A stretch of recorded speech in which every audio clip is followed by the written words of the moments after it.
can finish the war. We can finally have an end to the war. At least that's what many people have been saying. We've heard from several world leaders. We've seen even some people talk about that this is the policy Netanyahu should pursue. The Hamas leader is dead. Now is the time for the reconciliation. Oh, those are my words. Now is the time to basically make a peace with the Palestinians and move on to the next chapter uh, of this conflict. And I think many people are missing, yeah, basically the how much has really changed from, let's say, 2 days ago to now, because Sinwar officially was killed 2 days ago. Um, Welcome to the Daily Objective. Joining me today is James. Hi, James. Hi. And Yeah, what they're saying, huh?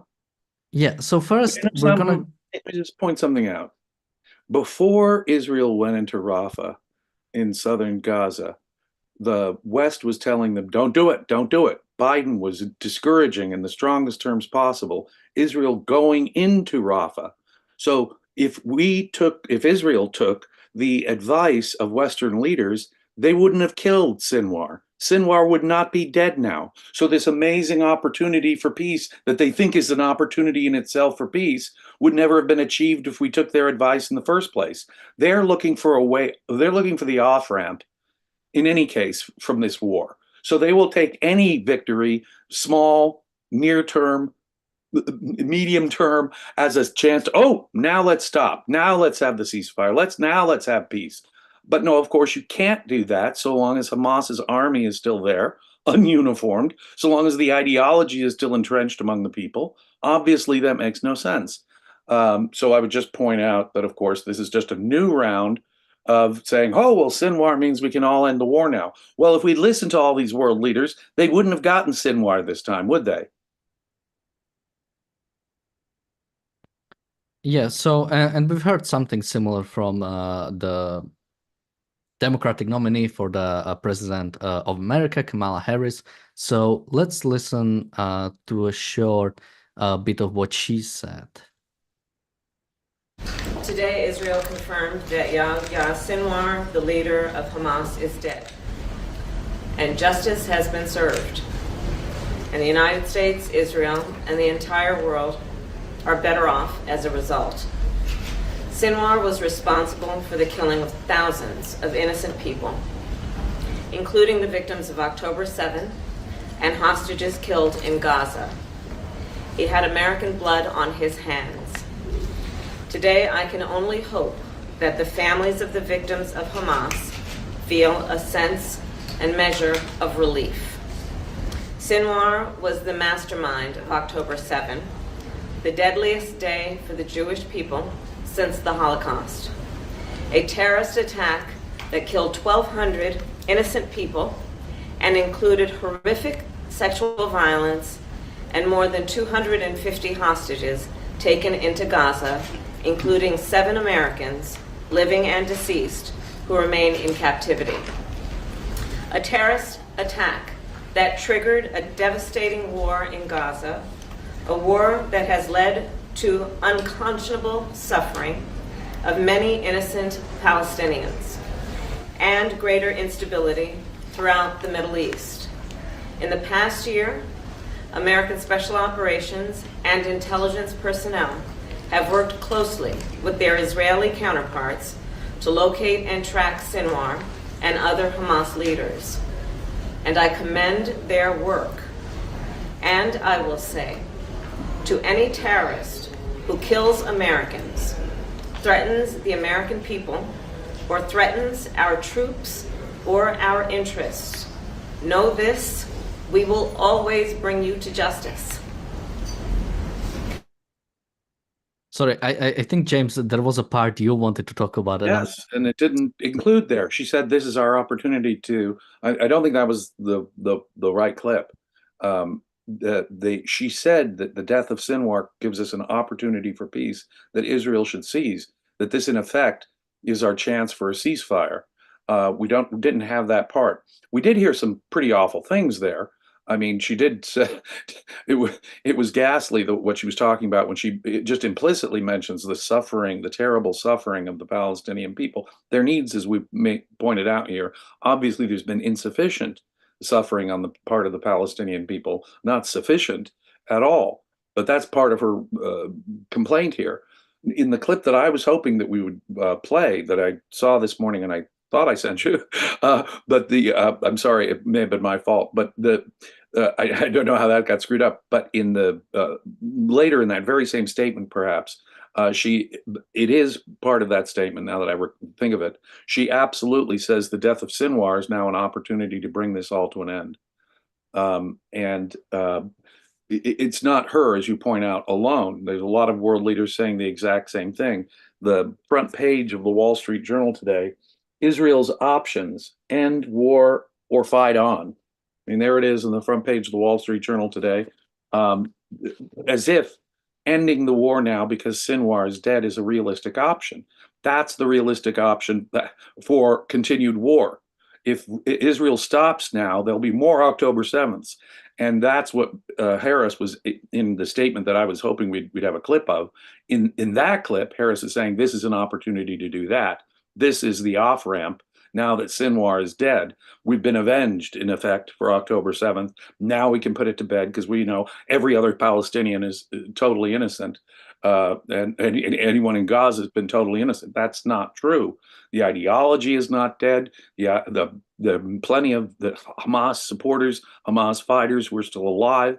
The war is not over. As I said at the beginning, had we listened to Miss Harris earlier, they wouldn't have killed Sinwar. They wouldn't have had this opportunity for peace. She wants now, in effect, we're in a better position to negotiate for the hostages now. So now that Sinwar is dead, I don't know that that's true at all.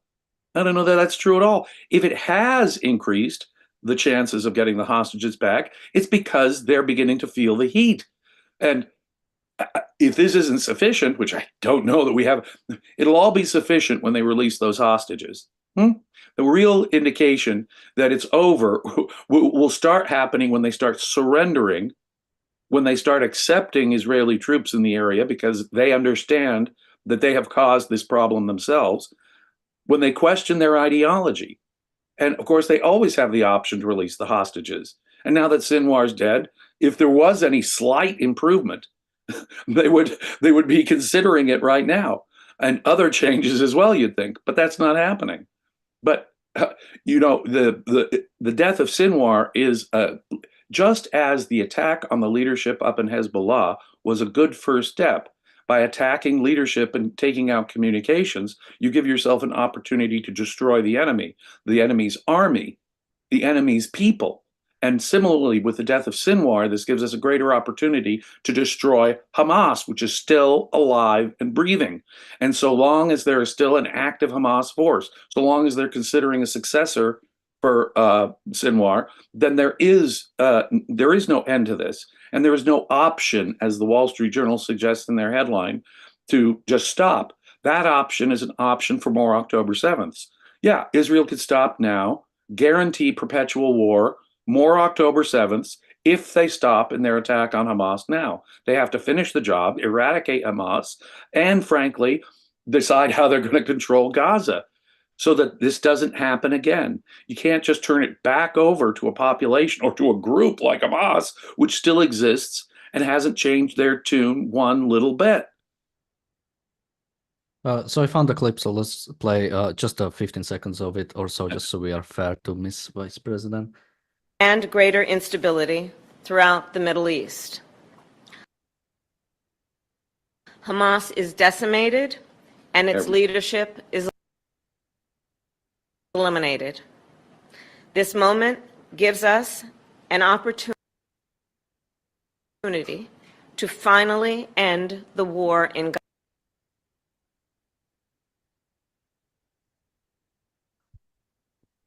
Okay, she says Gaza there. I don't know why. There, I'm sorry about the technical stuff, but there you hear her saying it pretty clearly, at least the first bit of it, where she says it very clearly. They're decimated. Well, you know what that means? That means 1/10 of them has been taken out. We in English use that as a colloquialism to mean they've been eradicated, they've been totally dusted. They have not been totally dusted. They have not been eradicated. They have not been taken out, not even 90% taken out, much Well, less this. I think that is true. It has the opposite is true. I think more than 90% of Hamas is actually of the armed, sort of like the militants are indeed gone. I believe Are they? only, yeah, I When believe. I'm convinced that the population is not still supporting whatever is left there, when I'm convinced that there is no force there that can be, Sure, significant. that's what I sort of want to go into, because in fact that's true, and it has been true for some time, that basically like an absolute majority of Hamas is indeed gone, and basically the only remains are the sort of like a pocket. But the main point about it is that basically that doesn't give you anything, because you have to remember before the disengagement, for example, when Israel left Gaza, there was no Hamas in there before. There were no militants in Gaza. Yet you had the first Intifada, you had the second Intifada, you had decades-long opposition to Israel, because you have to realize, and looking at the title, Sinwar might be dead, but Hamas is not. And I don't even talk about the armed forces of Hamas, or No, I'm meaning the population that supports them. I'm meaning all. So remember what in one of our last podcasts, I pointed out that there were many civilians that are required to support the militants. If you tell me even that 90% of the people who had been carrying guns a year ago are gone, that is nothing like 90% of Hamas being gone. Hamas is a social political movement among Palestinians. It is not merely those guys who carried guns. That's the point I want to make. Getting back to Miss Harris, she's like a classic Western leader here. Look, they've been completely decimated. Their leadership has been completely taken out. And so now is our opportunity. It's as if the problem is gone. She's assuming that this really is now created an opportunity to permanently create peace in the area. Well, that has not been accomplished. That has not been achieved. As far as I can see, we're not even close to doing that with the Gaza population, many of whom would support Hamas or something worse. And until that happens, until the population that supports Hamas is gone, Hamas is nothing like 90% destroyed. I want to see the Palestinians in Gaza reject at a level of 90% Hamas and anything like that before I could even begin to say anything like what she was saying. Even if you take out 9 out of 10 of their leaders, or 9 out of the 10 of the people who'd been holding guns a year ago, you have not 90% destroyed Hamas. Now, as I say, it's in terms of the jihadists in the area, we're not even begun. Hezbollah has a huge army. The jihadists in the area are still very, very active. In Judea and Samaria on the West Bank, we haven't even begun to deal with the radicalism there. And that's still a latent threat, just as the thousands of armed militants in Lebanon are still a latent threat. Not so latent either. They've been firing missiles into Israel and killing people. So no, this is not the peace and sunshine and the blooming of flowers has not suddenly begun in Gaza because Sinwar is dead. To overstate the significance of Sinwar's death is precisely what she's doing, like many other world leaders, because they don't care about Israel's safety. They just want to look like they're for peace, as if peace will change people's minds, as if we're nice now and offer a ceasefire, suddenly hearts and minds will change all around the Middle East. They won't. It's not over. We're not even we've begun the process of possibly one day making it over, all over. But it won't happen until we eradicate the radical forces, both in Gaza and Lebanon. Oh, and by the way, in Iran. Until that happens, of course, the situation will just continue to fester. You're not getting at the ideological source. You're not getting at the material source in Iran. Plus, you're not really changing the attitudes. And that's what has to happen. And for that to happen, people have to realize that mere support for groups like Hamas or Hezbollah means they are valid targets of war, civilian or otherwise. So I think when it comes to that, I because yeah, it is really impossible. And also, wait, sorry, just give me a second.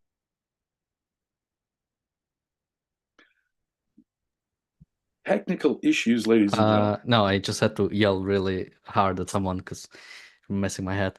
Uh, so yeah, when it comes to actually, sort of finishing Gaza, I always said, or I have been saying for a long time, since October 7th, that basically the way the war is going to be waged is going to matter a lot when it comes to the post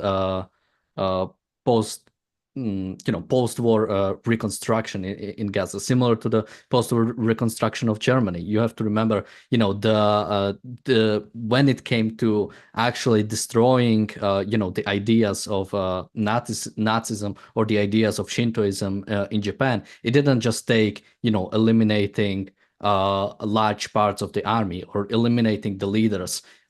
It took an actual fundamental change for the population of those nations of basically what's gonna happen afterwards. And the fact that that hasn't been done in Gaza at all, basically the whole war, and I'm not even talking about the West, by Israel itself, it has been looking at Palestinians as basically innocent, as not holding any responsibility when it comes to the war. And when you wage a war like that, when you uh, uh, yeah, basically when you have when we had this for a year, when we had this sort of evasion of what we actually need to do about the Palestinians, so the next generation can be different, hasn't been approached at all. And now I'm worried that basically we'll just see a repetition. Even I mean, even if so recently something that happened, about 1/3 of the Likud members in Knesset have went to like an event or something like that on the border with Gaza, where it was a discussion about basically returning the settlers to Gaza. And you support it or no, there is a discussion about an actual reoccupation of Gaza, which I think is the only way forward. One, reoccupation. One, no, UNRWA can have no place when it comes to educating the next generation of Palestinians. The only way to do it is really educate, and I don't mean like indoctrinate, just in a different way when it comes to the next generation of the Palestinians. But basically have an education, but it's not about killing Jews, would be I think a pretty good start. Yeah. But no that's rollout. what I'm even worried about that. I'm even worried about if Israel, well, the world will definitely push against Israel reoccupying Gaza. But if Israel wants to reoccupy Gaza, the only thing we've heard so far is basically the holding of the Philadelphia corridor, which is the border between Egypt and Gaza. But that's not enough. But we know there's a lot of pushback against reoccupation, even within the government. I know people like Yoav Gallant, and oftentimes we just talk about 2-3 politicians when it comes to or when it comes to the sort of the government. But you have to remember, a lot of these political parties have factions. So Yoav Gallant, when he says he's against the reoccupation of Gaza, who is a Likud member, he's probably not alone. There's probably many people like him, even within Likud, even within the government, that have opposition toward this. And unless that's why I say, unless you could really get rid of the philosophy of Hamas, it doesn't matter how many Al-Aqsa brigades you get rid of. And when I say Hamas was destroyed, I mean the Al-Aqsa Martyrs brigades, because I think there's like over a dozen of them, and I believe all but one has been destroyed. So that's what I meant from like the war perspective, the militant perspective. And they can change their, let's say that there's a perception on the part of Palestinians and Arabs that Hamas has failed. Okay, let's imagine that perception. Will there be another organization? Will they just change the name and have an equally radical organization with an almost identical philosophy and charter? Yeah, see, until we can change that situation, until I can know that it won't be Hamas 2.0 that arises and wins an election in Gaza if it weren't occupied, let's say. The point is that they had an opportunity for a separate state in Gaza, and Hamas is what they chose to have for many years. And all they did for nearly all that time was to lob rockets until they did the atrocities of October 7th. And so it is an attitudinal thing. It is a philosophical thing. These people believe in murderous hatred and believe in martyring their kids for the greater cause of destroying Israel. So long as that's the case, so long as they're talking about who will be the next leader after Sinwar.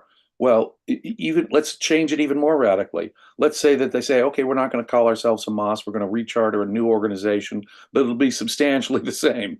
Would we have gained anything? Would we have moved the thing a centimeter? No. We're still in the same situation that we were pre-October 7th. And that has got to change. And people who are advocating for ceasefire now because Sinwar is dead, or that this is our opportunity for peace, like Vice President Harris, the current Vice President of the United States, believes that the death of Sinwar and the, quote, decimation of Hamas, which I still contend is highly arguable as a point, it does not mean that Israel has achieved a long-term solution here. The end of the war has not occurred.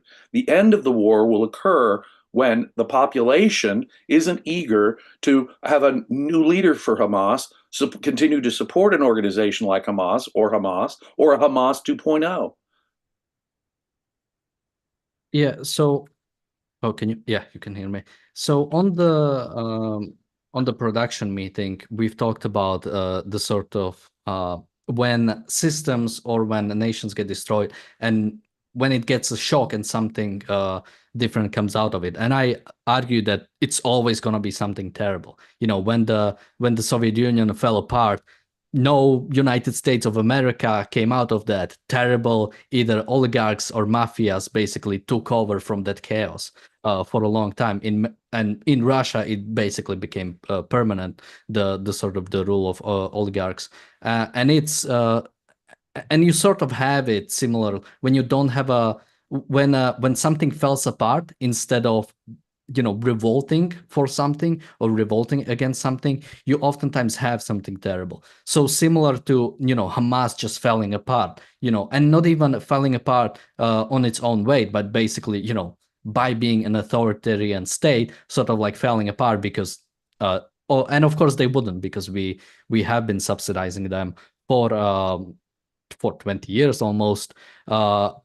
And yeah, when you have that, you'll never have something better come out of it. You'll never just from the destruction alone, unless again something fundamentally changes. And I always like to look at polls, and what we see in them is even when one, Hamas has retained a lot of its popularity, but even when it falls, it always falls in favor of people who are more radical, or at least are viewed as less radical. And the people who are viewed as less radical, or sort of viewed as a bit more, bit more friendly towards Israel.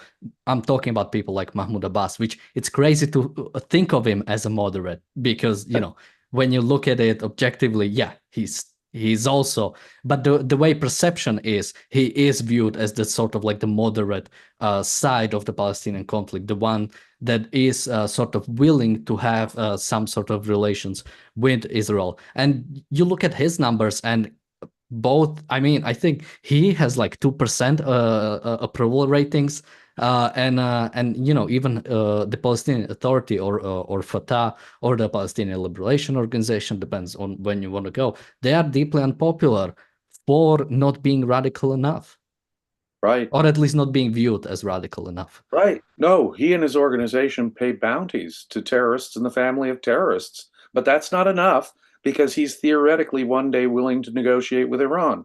So get that. He only has modest support, but 2%. I don't know if it's 2% or I trust these polls, but it's obviously very small compared to the radicals. The radicals have much greater support, especially in the West Bank, Judea and Samaria. But the point is that whether it's Gaza or the West Bank, or even the Muslims in Lebanon, certainly the Muslims in various other places, their philosophy hasn't changed. Their attitudes haven't changed. Iran's government's attitude hasn't changed. And that's the point here. Hamas really isn't dead because they could resupply themselves. They could reform themselves. They're talking about a new leader for it. So long as that cultural situation, and you say a crisis doesn't do us generally much good. That is true. I would not aim ever to create a crisis. Besides, a crisis doesn't tell people how to, whether it's an economic crisis, a military crisis, it doesn't tell people how to react to that crisis. It's the existing philosophy that people bring to that crisis that'll determine the outcome. So when socialism is very popular in America and there's a Great Depression that's caused by government intervention in the 1930s, it's a call for more government intervention as opposed to securing the real problem, the government intervention that caused the depression. But you can have an American, but let's say the British Army occupies Boston Harbor back in the 1770s. If the philosophical context is better, then that crisis will create a better situation, namely the American Revolution and the Constitution. So a crisis can, or take inflation in the 1970s. That actually helped people who were a little more sane about regulation and inflation. Inflation has this remark. Look at what inflation did in Argentina, and whatever you think of Milei, whatever you think of that, Milei would not have happened but for the fact that that inflation was a massive screw up, and the government was collapsing about them. The economy was collapsing about them. It was because people were sick of the existing alternatives, and there was something at least out there that was different that created a situation where Milei could be elected. A crisis does not, I will repeat, a crisis doesn't tell a population what to do about it. Philosophy does, but a crisis can move people into a better place or a worse place, depending on that philosophy. As of now, the death of Sinwar, the crisis, of course, was decades of ongoing Islamic terrorism and killing. But the death of Sinwar is not some opportunity that creates, a new sunrise and the clouds are parting and we now have this chance for peace because everyone's all loving and understanding. No, the Palestinian people still, by and large, support Hamas or Hamas's objectives. And so either they'll reconstitute Hamas, have a new leader to Hamas, and we won't gain one step in the right direction. We'll only aggravate it even worse. The opposite is true. When Western leaders say, hey, if we're peaceful, maybe the Palestinians will start being peaceful. That's the silly, naive, ridiculous attitude. They're not taking into account that the war is not done until the attitudes of these people change. That's precisely the point. And I don't know how else to say it. Sinwar's death is a good start in terms of, and in fact, everything they've done so far over the last year, which they should have, by the way, done last year. Everything that's been done in Gaza all year long could have been done back in October and November of last year. In fact, why Gaza City, as I said, within 2 or 3 days, we really have to wrap up. So, okay. but I think you summarized it well. Yeah, it's the ideas that in the Palestinians that have to change if we ever hope for anything better. We have a super chat from Bonnie, or a super sticker rather, I should say. Thank you so much. We have a super chat from Enric who says the impetus is undermined when the Islamic Republic is taken out. Thank you so much. We have a super chat from Bulmus who says Hamas announced more than once that they'll merge with Fatah, but their intention is just to defenestrate the Fatah members. Once they do, I think I've seen once something about that. Basically, they would be. I think there was one time when Hamas said they would be willing to basically merge in back with the Palestinian Authority to sort of reintegrate into that part. it might be an interesting episode for another time. Just even theoretically, would the integration of Fatah and Hamas mean that Hamas is now willing one day to recognize Israel, or will it mean that Fatah will be completely disempowered and they'll all be radicals like Hamas? I think that the second is far more likely than the first at this stage. We have the reality show coming up in just about a minute or so. We're gonna talk about how Israel doesn't belong in the UN. So make sure to join us for that. We'll be live, as I've said, in just about a minute or so. With that, thank you, James, for joining me today. Thank you, everybody, for watching, and we'll see you on the reality show.